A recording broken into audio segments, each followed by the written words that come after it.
So a landing page is any page on your website where a visitor may land from clicking on a link in an email or an ad or a Google search listing.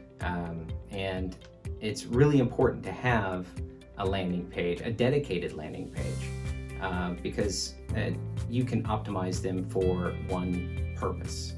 A really good landing page for that ad would be one that's built just for developing those registrations.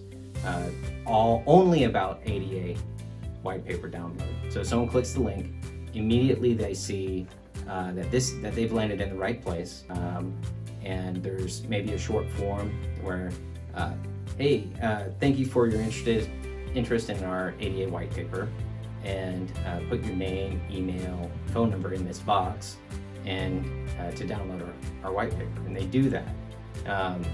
And the reason that's well optimized is because you've got content in there that can speak to the keywords that you're using in your campaign, and then you're not giving them an opportunity to go off on another path.